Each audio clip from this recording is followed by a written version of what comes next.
bonjour, bonsoir, ça dépendra d'où vous vous tiendrez alors que vous serez en train de regarder cette vidéo. Le Seigneur a déposé un message dans mon cœur pour toi, car il m'a dit qu'il s'apprête à faire une chose nouvelle dans ta vie. Mais tu as besoin de ce message qui se présente à toi comme un vaccin. Car lorsque ces choses viendront, si tu n'es pas vacciné, ces choses pourront être un poison pour toi. Ainsi, avant que nous écoutions la parole de Dieu, j'aimerais nous inviter un moment à baisser nos têtes et prier le Seigneur. Père Saint, Dieu de gloire, je te remercie de ce que tu as libéré ta parole pour changer la vie de ton peuple. Et je me réjouis du fait que ta parole déclare, lorsque tu libères ainsi ta parole, elle ne rentre pas à toi sans pour autant avoir accompli ce pourquoi elle a été libérée. Ainsi je prie Seigneur pour mon frère, ma soeur qui regarde cette vidéo, laisse que cette parole produise la vie pour laquelle tu l'as envoyée. Dans le nom puissant de Jésus, nous avons ainsi prié. Amen. Amen. Je nous inviterai à lire nos Bibles dans le livre de Jonas, dans son 4e chapitre, au 6e verset jusqu'au 7e. La Bible déclare: l'Éternel Dieu fit croître un ricin qui se leva au-dessus de Jonas pour donner de l'ombre à sa tête et pour lui ôter son irritation. Jonas éprouva une grande joie à cause de ce ricin. Mais le lendemain à l'aurore, Dieu fit venir un ver qui rongea le ricin et le ricin sécha. Avançons dans le Nouveau Testament, dans le livre de Luc, dans son 5e chapitre, du 1er au 11e verset. Très longue lecture, mais ça dépend de qui l'entend. Comme Jésus se trouvait auprès du lac de Génézareth et que la foule se pressait autour de lui pour entendre la parole de Dieu, il vit au bord du lac 2 barques d'où les pêcheurs étaient descendus pour laver leurs filets. Il monta dans l'une de ces barques qui était à Simon, et il le pria de s'éloigner un peu de terre. Puis il s'assit et de la barque il enseignait la foule. Lorsqu'il eut cessé de parler, il dit à Simon: avance en pleine eau et jetez vos filets pour pêcher. Simon lui répondit: Maître, nous avons travaillé toute la nuit sans rien prendre, mais sur ta parole je jetterai le filet. L'ayant jeté, ils prirent une grande quantité de poissons et leurs filets se rompaient. Ils firent signe à leurs compagnons qui étaient dans l'autre barque de venir les aider. Ils vinrent et ils remplirent les 2 barques au point qu'elles s'enfonçaient. Quand il vit cela, Simon-Pierre tomba aux genoux de Jésus et il dit: Seigneur, retire-toi de moi, parce que je suis un homme pécheur. Car l'épouvante l'avait saisi, lui et tous ceux qui étaient avec lui, à cause de la pêche qu'ils avaient faite. Il en était de même de Jacques et de Jean, fils de Zébédée, les associés de Simon. Alors Jésus dit à Simon: ne crains point, désormais tu seras pêcheur d'hommes. Et le verset 11 m'intéresse le plus. La Bible déclare: et ayant ramené les barques à terre, ils laissèrent tout, c'est-à-dire même les poissons en grande quantité, et le suivirent. Alléluia. J'ai intitulé ce message « Le ricin est passager ». Et j'aimerais l'introduire avec une vérité fondamentale, une vérité qui s'impose, que j'ai tirée dans le livre de Jonas. La vérité est: oui, le ricin est passager, car le ver peut le dévorer, comme nous l'avons vu dans le livre de Jonas.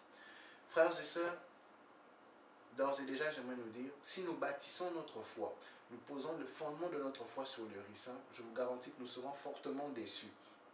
Car le ricin est passager, comme la vérité nous l'indique. Comme la vérité nous l'indique.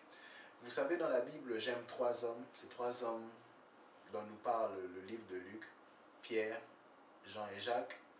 Ces 3 hommes, la Bible nous montre qu'ils travaillèrent toute la nuit, qu'ils pêchèrent toute la nuit, dans l'espérance d'avoir quelques poissons. Mais ils n'en eurent point, ils ne trouvèrent point de poissons. Et le matin, tout découragés, ils ramenèrent les barques au bord, vers la terre, et commencèrent à laver leurs filets. Jusqu'à ce qu'un homme vint se présenter à eux. Et cet homme, c'était Jésus-Christ.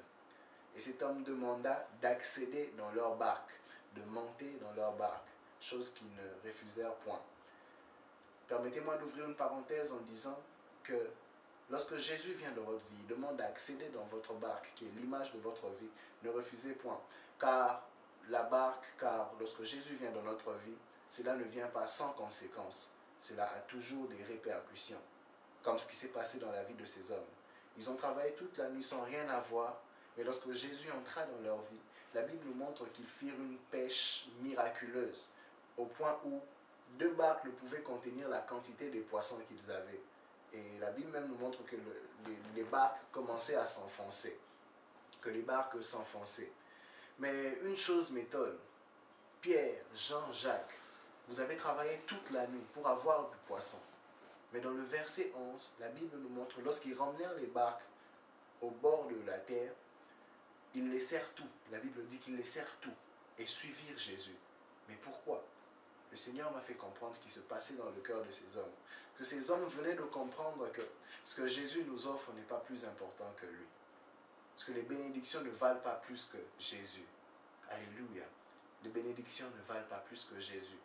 Ainsi, frères et sœurs, le point capital, le message central pour lequel le Seigneur m'envoie dans ta vie, parce que premièrement, le Seigneur veut dire à quelqu'un, tout ce que tu recherches ne compte pas vraiment, car ces choses passeront. Comme le ricin, le ver peut dévorer ces choses.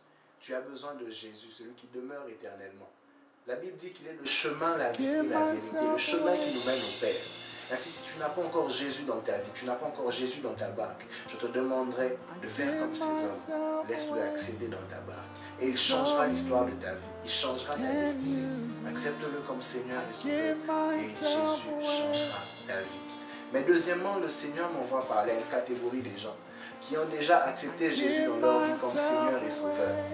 Mais depuis un moment, tu te rends compte, ou tu t'es rendu compte que tu n'aimais plus trop le Seigneur. Tu as commencé à tourner tes yeux vers le ricin.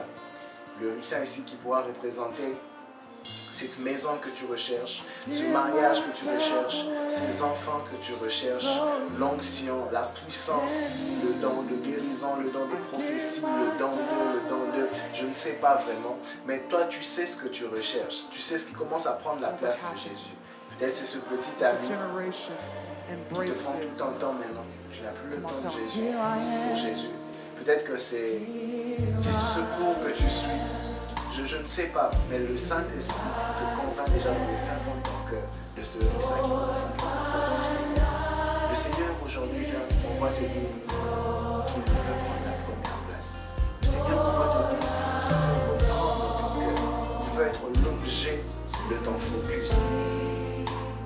Le ricin n'est pas mauvais en soi, car c'est le Seigneur qui l'accorde. Mais le Seigneur veut te dire, c'est moi qui veux ce et c'est ce que le Seigneur voulait enseigner à Abraham.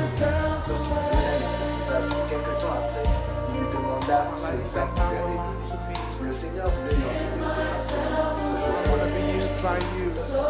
C'est vrai, il est bon de rechercher des choses que nous en avons besoin. Mais le Seigneur veut ces choses. Et si j'aimerais que tu penses à la prière, que tu dises, Seigneur, je te demande pardon. Je ne peux pas avoir regard sur ces choses, mais focaliser sur ces choses. Permets-moi de comprendre.